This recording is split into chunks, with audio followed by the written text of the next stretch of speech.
What's good, fight fans? We're heading to Houston for Strickland versus Anthony Hernandez. This isn't just a regular striker versus grappling match. This is pressure versus pressure. This is MMA John. You can call me G. Now let's break down some fights. First fight up, we're going to start with the main event of the night.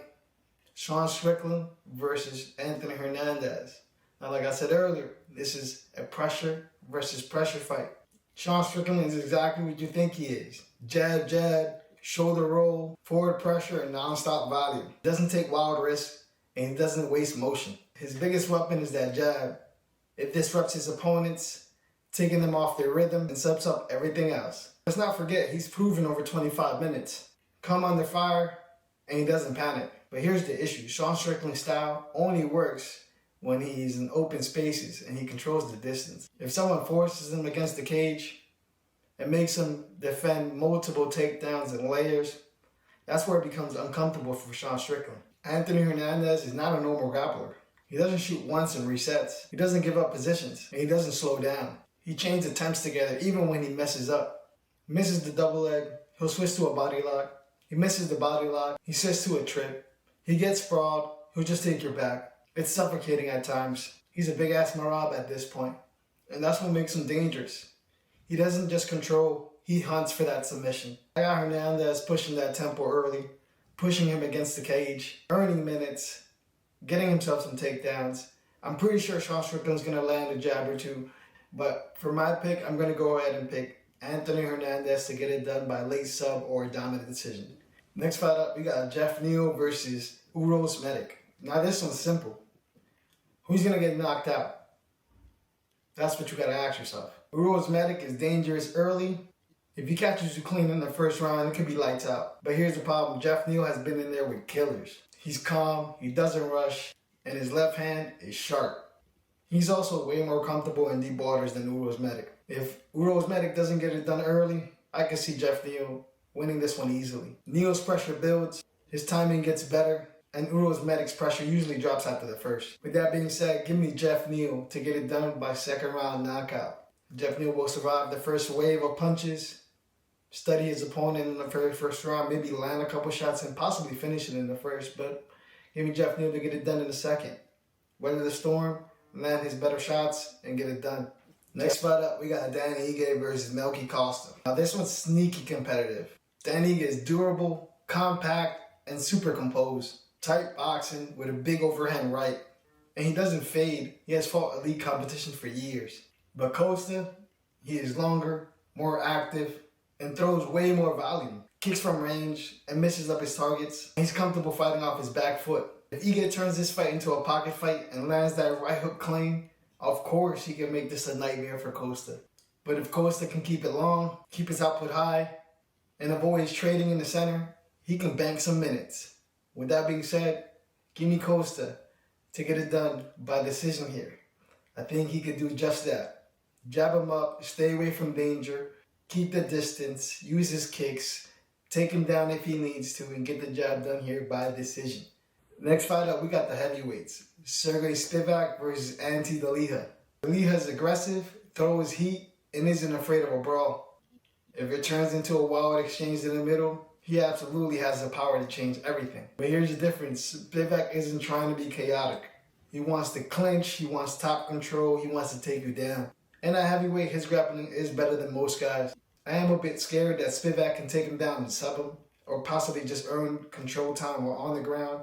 But I got faith that Delija can keep it standing, avoid getting taken down, and possibly get the knockout win in the first 2 rounds. So with that being said, give me Delija to get it done by knockout in round 1 or 2. Next fight up, we got Jacoby Smith versus Josiah Harrell. Now with this fight, Josiah Harrell came in on short notice, so I'm not really going to waste your time. Jacoby should get it done here by a decision or a finish. I don't think Josiah Harrell can keep up with the pressure of Jacoby Smith, can keep up with the takedowns that he's going to implement. Jacoby Smith is a real technical, physical guy, and I see him using exactly those tools to get the job done. Give me Jacoby Smith to get it done by late finish or decision. Fight up, we got Reese versus Pereira. Now this fight is going to be pure chaos.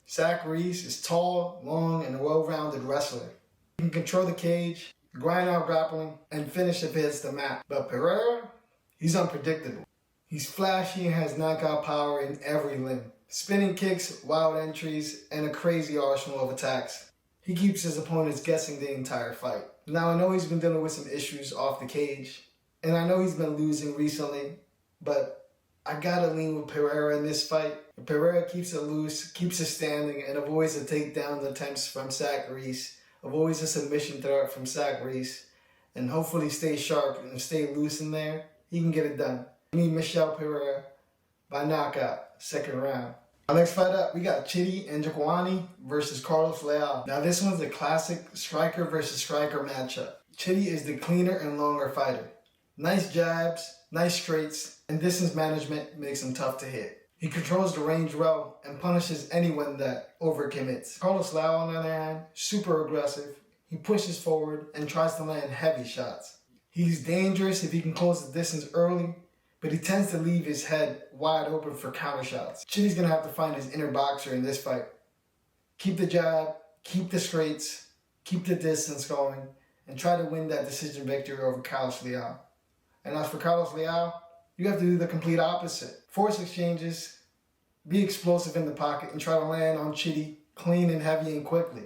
But I got Njokuani to get it done by TKO or a decision. I think he's going to just outbox Carlos Leal and possibly land that counter shot to put him out, just like his last fight when Carlos Leal got put out clean. I think Chidi can do the same. I know there's a big age gap, but I'm going to go ahead and lean Chidi to get it done by knockout or decision. Next fight up, we got Osborne versus Idiris. Now this fight is about speed and scrambles. Osborne is quick and aggressive and loves to push the pace. He thrives on chaotic exchanges and can capitalize on openings. Idiris is scrappy and tough, but I see him as less dynamic off his back. He can struggle here to match Osborne's speed. Idiris has to keep it standing and stay defensively sound to get the win. And I don't think he can do that. Osborne has been proven. He's fought way better talent than Idiris. I think Osborne has the better tool set to get it done. Osborne can take him down and control him on the mat. Win minutes, win scrambles, and ultimately win this fight here by decision. Idiris will try his best to not get taken down and to try to win minutes on the standing department, but I just don't see it happening. For 15 minutes, you're going to have to withstand Osborne's pressure and speed, especially in the late rounds when I see Idiris tiring out. Expect a fast-paced fight. Give me Osborne to win by decision or submission if the fight goes to the ground. Next fight up, we got Alden Pereira versus Louis Gurule. Now for this fight, guys, I feel bad for Louis Gurule. Already 0-2 in the UFC. Might possibly get cut after this fight if he loses. And they give him Alden Pereira, a precise striker. Way bigger than this guy, too.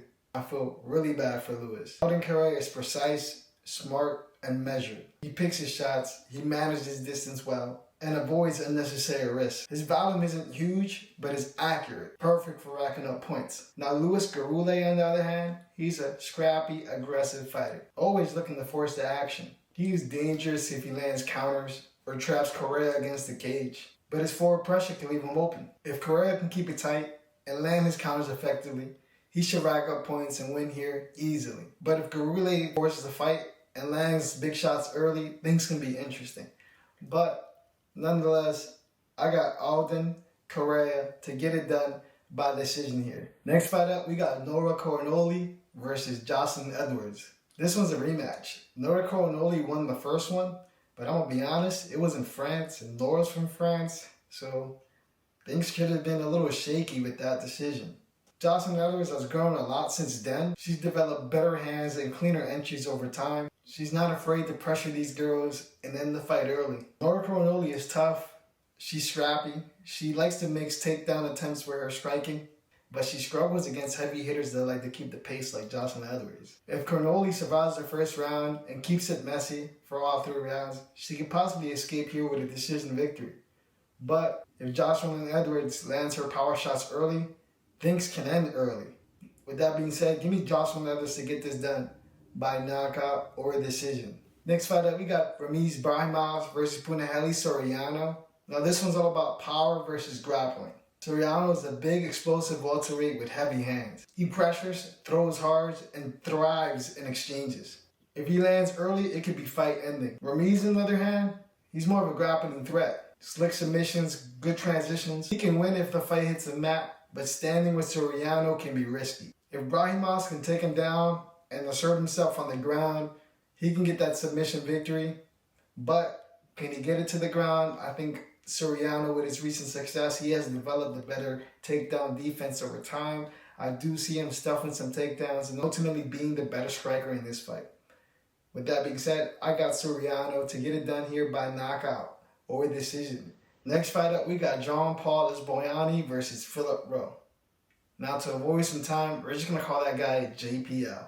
So, JPL versus Philip Rowe is our next fight up. Now, with this fight, a little tricky. Philip Rowe just came in on short notice. JPL was supposed to fight Austin Vanford, and that fight didn't go through. Now he's fighting Philip Rowe, a taller fighter with a very long reach advantage over JPL. This is a classic pressure striker matchup. Rowe is durable, fights forward, and mixes volume with well-timed power shots. He thrives when he can push opponents back and creates openings for straight punches and combinations. JPL is aggressive too, but he's less technical than Philip Rowe and can leave himself opening when pressing the pace. If Rowe imposes his rhythm and leans clean counters, this fight could be a long fight for JPL. But with that being said, I got JPL to get it done by decision here. I know there's a big height and reach disadvantage coming off with JPL versus Phil Rowe, but I think JPL can withstand that counter striking and that pressure that Phil Rowe is going to have. Keep Phil Rowe on his back feet and be the more volume puncher and keep the fight more active. Keep the judges on his side. Be the one throwing the more shots and ultimately outpointing Philip Rowe for that decision victory. Give me JPL to get it done by decision. We got Jordan Leavitt versus Yair Del Valle. And for this one, guys, I got Yair Del Valle to get it done by whatever he wants.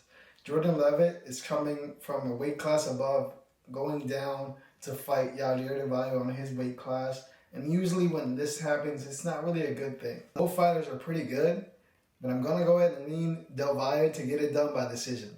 Jordan Leavitt is smart, composed, mixes up striking and wrestling pretty well. He's good at controlling the pace, scoring points with volume, and grinding down opponents over 3 rounds. But Del Valle is scrappy and durable. Del Valle is technically new to the UFC. He isn't as polished as some other fighters. If Leavitt uses his takedowns, he can control the fight here against Del Valle. But the question is, can he get it done? I don't think he can. If Del Valle can keep it standing and force exchanges, he can definitely hurt Jordan and possibly finish him on their mat. But I see him here outpointing him, defending some takedowns, and ultimately beating Jordan Leavitt by decision. Now for the last fight of the card, we got Carly Judice versus Juliana Miller. If you stuck around this far onto the video, please hit the like button, subscribe and comment if you like what's going on. But anyway, straight back to the fights. I'm not going to waste your time. Juliana Miller doesn't really have the best striking. She's going to try to take her down and submit her as fast as she can, because let's be honest, she's not going to last 15 minutes. Carly Judice should keep it standing, avoid being taken down, and use her striking to just beat Juliana Miller up. I see Carly Judice getting the stoppage, maybe in the second round, maybe in the third round.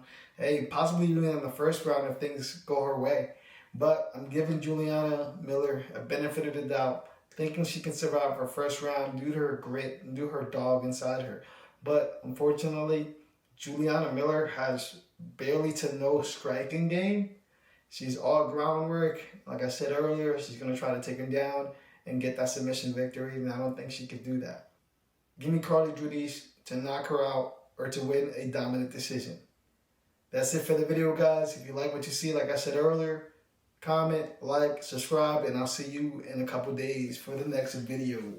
Peace.